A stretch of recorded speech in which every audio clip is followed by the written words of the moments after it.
it possible to get a little bit more light? I don't think that switches out. I don't think so, but let's see. I got That's it. That's all my we got. 95-year-old eyes just now. Can I start it? Right. Am I on the air? Anyway, this story is probably one of the stranger ones I've written.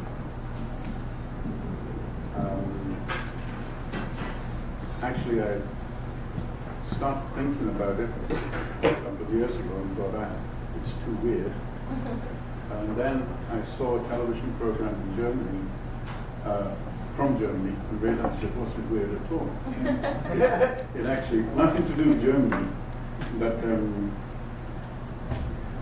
I don't know if you know much about Albania.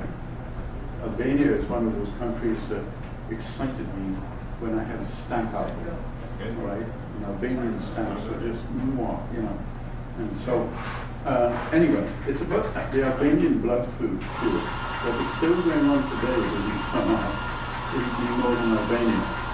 So, okay, let's start off. The Honorable Assassin. Ndarim Askerio was in a strange land, in a strange mood, in a strange land. Although accomplishing his goals, he would return to his village in the Valley very much a hero. He was not feeling heroic at all. A well-built, stocky man with prominent graying eyebrows, he dominated the part of the concourse in which he stood. One of thousands packed into Edmonton's Commonwealth Stadium. He was witnessing the activity on the newly laid track. At the moment, there was a lull before the start of the race, in which he was particularly interested.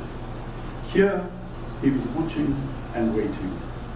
Finally, Albania had opened up to the world after many, many years of atheistic communist isolation. Now her sportsmen were allowed to take part.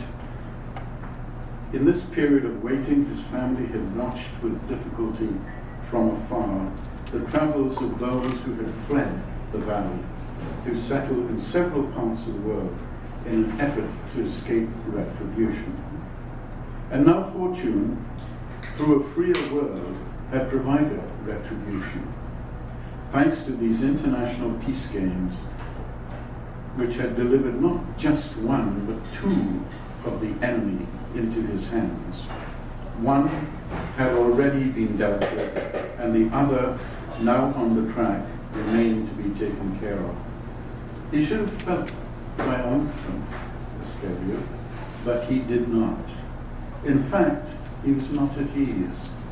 With surprise, he realized that the source of this unease was that unfathomable emotion, conscience.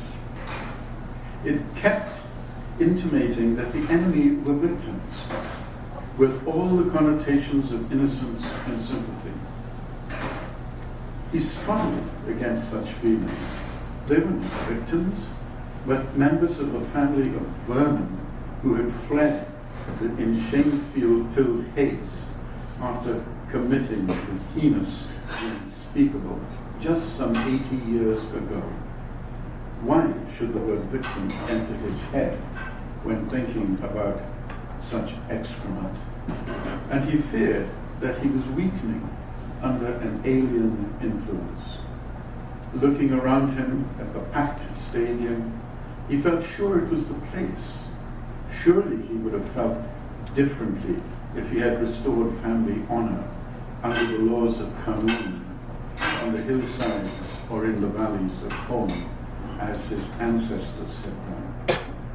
These people would have understood him, and many would have applauded his action. But in this strange alien land, he was being branded simply as a murderer.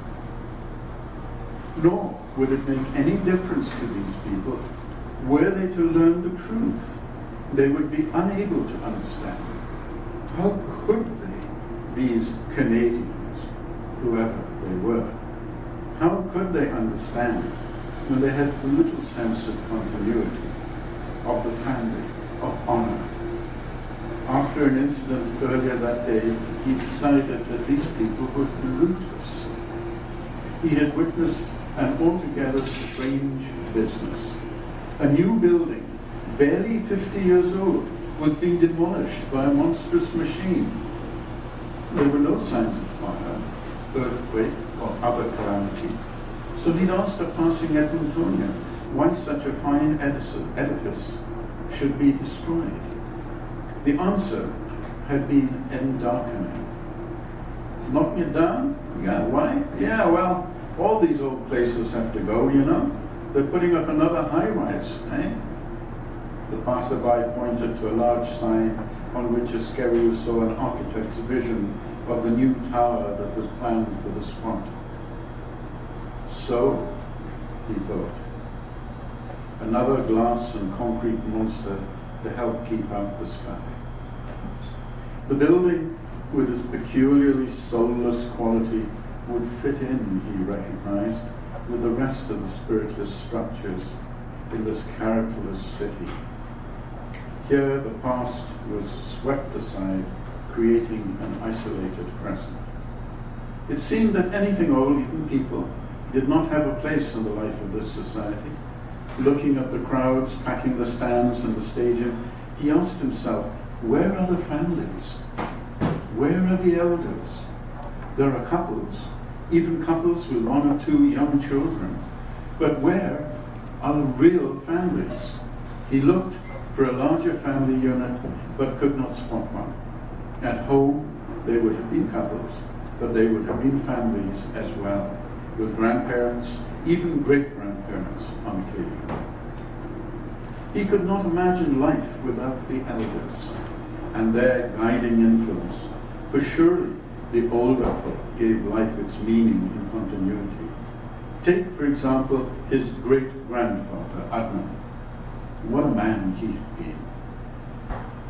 Involuntarily, Ndemi Askerio drew his sturdy frame to its full height as he recalled childhood memories of Grandad Adnan, who had schooled him in the laws of Kanun and the ways of life. He smiled as he heard once again the deep voice of the elder as he gathered children around him to tell tales of wonder, of awe, and at times of sad, true horror.